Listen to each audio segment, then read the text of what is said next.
What's up YouTube? I know it's been a minute. Today I'm gonna be doing my very first movie review over The Rise of Skywalker. Really into Star Wars and I'm just really into movies in general. It doesn't really matter what franchise, I just love movies. And I've always wanted to do movie reviews. I just never found the time to do it. I wanted to do one over The Last Jedi, episode 8, because I had a lot to say about that, but I never filmed it. Today I'm gonna be talking about The Rise of Skywalker, a movie I just saw recently. I'm gonna do it in a different way than other review channels would do. I'm gonna talk about plot, character development, what they could have changed to make the movie better or what they could have added, and I'm also gonna have my thoughts at the very end of it. I have a lot to say about this. Hopefully I can keep it short, simple, and sweet for you guys. Let's get right into this. I've been broken. There's a lot of pain flowing out of me. I've been on a low end, standing on my neck, I could barely breathe. The plot takes place mainly with Rey and Kylo. It's really taken from their point of views about who they are, what they're seeking, redemption, if they're good or bad. Just like the last episode, which I never had a chance to talk about, it really made Poe, Finn, Carrie Fisher, 3CPO, Chewie, you know, just everybody in general look like side characters. Please, I can't be no side character. I'm not built like a side character. They weak as hell. I'm not weak. I beat that woman with the sharp teeth. I can't be. I can't be. I'm tripping. And I've never wanted that to happen in Star Wars movies. Star Wars has always kept everybody equally balanced, like how much film time they're getting. And it just didn't seem like there was a lot of film time from the other people. Shit! I am a side character! I am a side character! It does mainly seem like a Kylo Rey movie, and that's not necessarily bad because we are getting like, who is Rey? What is Rey's purpose? Why is Rey so powerful? And the same thing with Kylo. What makes Ben so good or so captivating, or why does he roll this way or act this way? And it's just a really confused story between these two, and just trying to find who they are while also stopping the new empire from taking over the galaxy. A lot is changing with Finn and Poe. You can see Finn really growing in the Force, and you can also see him growing in connections with Rey and other people, trying to stand out and be his own man. Poe, he is now taking charge and trying to be a leader. He's confused. There's a lot of older characters giving so much input, and I love that. Just seeing the old cast members interact with the new ones in ways of showing them like, you know, if we could do it when we had no idea what the fuck we were doing, you can too. Basically kind of how the plot goes without giving too much away. The gist of it is Kylo and Rey are seeking who they're trying to be, while Poe, Finn, and everybody else is trying to save the galaxy. Characters. I'm not gonna really talk about old characters or just like the characters, because if you're a fan of Star Wars, you know the fucking characters. Nothing really to say about that, but their development. I really want to talk about new characters because this is the end of a trilogy and they're adding a shit ton of new characters. And I think the purpose of that was so they can just push the story forward. For example, how are we gonna get on the First Order's ship? Let's make a new character that gives them some type of thing so they can get on the ship. Fucking perfect. How do they get on the ground of the First Order ships? Introduce a new character with some fucking riding thingies, and they get on the ground. First Order ship, just like that. Perfect. They're faster. You know, I thought that was like the whole purpose of new characters added, even though I enjoy them. They have cool outfits or cool characters. Really any backstory to them. They also introduced characters they introduced in the very first movie that they didn't introduce in the middle movie. Rian Johnson, I'm not a big fan of. He ruined a franchise that people really take to heart. Basically like 7 and 8 were intro stories. We're getting a bunch of characters we're supposed to get in episode 8. It's the same shit. The same shit. The Knights of Ren. Now, if I recall, the Knights of Ren were supposed to be part of the Jedi Council. Luke's. Ben took people he took with him. Or, you know, he slaughtered the other people that don't go with him into Snook. In this movie, we don't learn any of the Knights of Ren's names, anything about them. They don't talk. They don't do anything. Would have been way better to just keep the Knights of Ren out. But of course, Disney wastes all this money putting into them and their toys. You got to put them in there, right? You got to make the money. This is what it seemed like. It was for the money. All the Jedi voices. Now, when I say all the Jedi voices, I mean literally every fucking Jedi voice. It's annoying because if you can get their voices, you can get their faces. And having their faces is great fan service. It would have been so cool to see Samuel Jackson's Mace Windu's fucking face just saying, "Get up, motherfucker." No, motherfucker. Anakin, Obi-Wan, Qui-Gon, Yoda. It just would have been cool to see their face. And Yoda, you can fucking CGI. Big CGI fight coming up. Zori, she's a new character. And she's basically like Poe's love interest. And they gave her a story and him a story. And then we learned something about him. We're like, what the fuck? And nobody's explaining it. You're going into this movie not getting anything answered and more questions getting thrown at you. Going in there with questions, getting more questions. Janna, just like Finn. She was a stormtrooper, and there was a whole island of stormtroopers that don't know their parents and stuff like that just left and didn't want to harm any people. Making Finn look useless. Literally, the whole cool part about Finn was like he changed. He didn't want to murder. That was his thing, like he's different. That's how we know he's force sensitive. I didn't think adding her had any point or any value to the movie. She wanted to be by Finn's becking side for the whole fucking movie while he's trying to save Rey. And every other scene she's in with him is pointless. You could literally just edit her out and it's like she didn't need to be there. I really didn't think there was any point of adding characters like this to the story to push the story ahead or even to add love interest when there was already enough in this movie they could have went with. New characters I liked. Let me just talk about some characters I like. Babu Furk, I think is his name. He's a little mechanic and he's adorable. Good competition for Baby Yoda right there. I don't know who you are. I don't know what you want. I will find you. And I will kill you.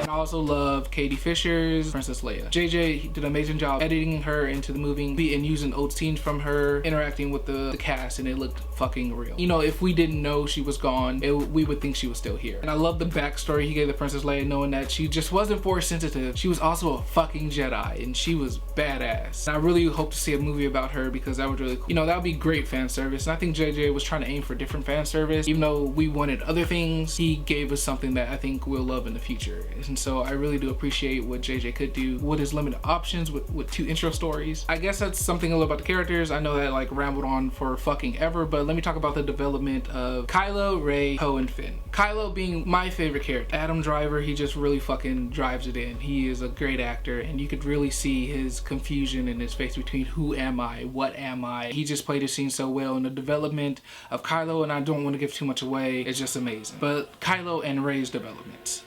Without spoiling it, this is a big spoiler, they do kiss at the very end. Dude, what the fuck? I'm not going to give out what happened between that though, but as you know from episode 8, they can communicate through each other. That's because, not to give another spoiler away, is because they're related. Oh! Ew! Dude! What the fuck? Having them kiss, I didn't think was a good idea, JJ. And also another character I want to talk about. They added Palpatine to this. I thought it was stupid because he fucking died. That man died. And I don't know how they did that, but I think it was just JJ's way of trying to make up what he could do because fucking Rian Johnson killed off his villain.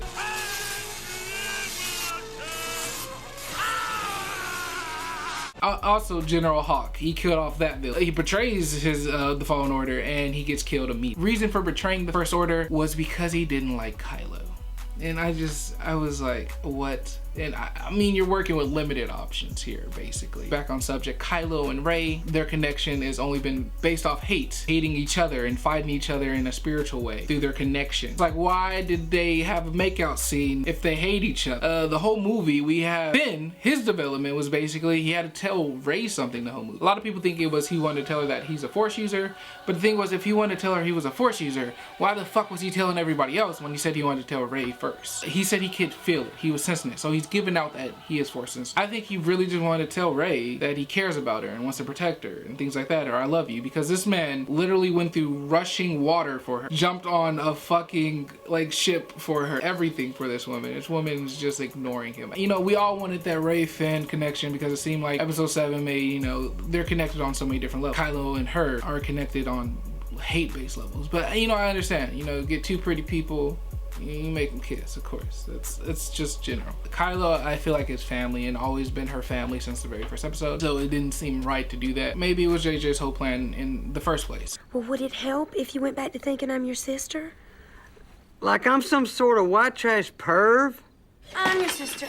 Finn, one of my favorite characters, of course. You know, he's Force sensitive in this. Trust me, he's sensing things nobody can understand why he's sensing. I hope they have a lot for him in the future. John Boyega, fucking awesome. Daisy, fucking awesome. Adam Driver, fucking awesome. These are great characters. I saw a comment that said people that like episode 1 and 3 dislike 7 through 9, and like people that liked 4 through 6 dislike 1 through 3, and I'm like, no, the fuck we don't. I love 4 through 6 and I love 1 through 3 and I love fucking 7, and I don't hate 9 as much as 8. 8 is fucking trash. Garbage. What did that start with for you, Terrell? Garbage. So don't tell me or like put this out there like people know it's a bad story. It's a good movie. It's colors, it's action, it's vibrant, it's cinematic, it's gorgeous. It's a good movie. Poe. Things I think about Poe is a great character. Carrie Fisher passed in this movie. Of course, we knew that was gonna happen. Poe had to take charge. This was really about Poe being the leader of the Rebel Alliance, the Resistance, about to be leader, and we all saw that, the way he flies, the way he acts. I really enjoyed Poe's character, the huge development between Poe, Finn, and everybody else. Chewie losing every bit of his family except Lando. It's really sad. In my opinion, I think Chewie deserved way more respect. And this is one of the gods of the old generation. But I mean, it is what it is. It seemed like a money grabbing movie. Let's move on before I keep going into this. I think I talked enough about the development between some characters and also new characters they added. If I miss some, I'll probably leave a caption somewhere. Things they could have changed probably to make this movie better. Absolutely nothing. This movie couldn't have got better. It was really too jumbled to begin with. It was a big mess of everything. It was like they're throwing everything in a soup and trying to, fucking finish it. Like, it's good. It's done. It's a masterpiece. No, they just put multiple different stories, people into a whole fucking movie. It's beautiful, but there's too much going on. I think the best thing they could have did for this movie, and the only thing, was make this a two-part movie. We're taking out less, answering questions in this, and then finishing the movie. That would have made it better. I think people would have been okay with a lot of things they did in this movie, because you can't just go from 7, 8, which is basically 7 again. So 7, 7, 9. You can't do that. That's basically 7 done twice. You have to do an 8 and then a finisher. Man, I don't know what the fuck you just said, little kid, but you special, man. In my judgment, I think we should just fucking start over. From 7, keep 7, do 8 and 9 over, but impossible. So I think they should have just did a two-part series, and it's not too late. I get that, what happened at the end. JJ, if you can come up with this story on the fly, I'm pretty sure you can come up with a story to close this and answer everybody's questions, or at least the big questions. We still never found out who Finn was. We don't know much about Poe still, even a lot about Poe being one of the very first people you see in this movie when you say it's Finn. We don't really learn even a lot about Rey. At the very end, Rey has an item that, how the fuck did she get? There's a lot of things not being explained. I can figure out how she got it, of course, using context clues, but I want the answer. I don't want to have to figure out the answer when that could not be the answer. Just as I had to fucking Google search who Anakin's father was. I didn't even know it was a thing yet. I had a feeling that it was the Force and Palpatine, but I didn't know it was actually Palpatine and the Force. So finding that out was like, God damn, why didn't anybody tell me this? I needed should have did more research, but that's what I'm talking about. I don't want to have to guess. I just want you to tell me. That's it. That's all I want you to do is tell me. The best thing you could have did for this movie was just tell us, what's going on. Don't fucking show us. We're not getting another movie. Tell us. These stars are done with this. They're like 5 years, goddamn, sick of being on this motherfucking set. That's what they like. Yeah, that's just my opinion. Either start over from 7, not possible, so I mean make a second part. Worked with Harry Potter, it worked with the Hunger Games, it worked with Divergent. My thoughts, if you haven't already noticed, I don't really enjoy this movie, but I do like it more than 8. It is a better movie than 8, even though 8 is gonna have a better rating than this, and I don't think people should do that. And you can see that the stars weren't really enjoying Rian Johnson's critique, so what he thought of the play. I really think we should look back on 8 and see how that fucked up what we have, in my thoughts. It's very informative to me, because I would say but we really have to think of what the audience expects and what they want. And he says, no, we have to do the opposite. We have to give them something they don't expect that we want. But I mean, this movie couldn't have been better. It was the best it could be, and I applaud JJ for doing what he could do. Big Star Wars fan, and I will always be a Star Wars fan. I'm just really disappointed what they decided to give us fans. I'm positive this was just a money grab, and they're gonna keep milking this in some way, somehow. There's a lot of things you could have did and added and gave us, but you didn't.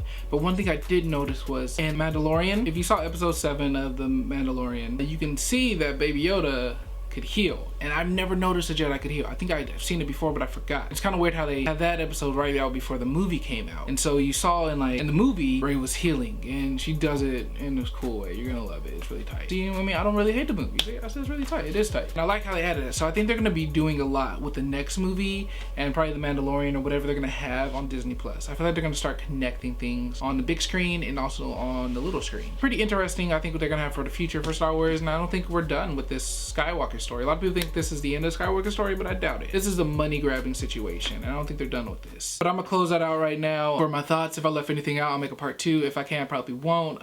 Fucking lazy, got things to do. Like I said, I love movies, and I hope to do more movie reviews, hopefully better ones, because I got misplaced in different areas. Anyway, YouTube, suck it easy. Pow, right in the kitchen.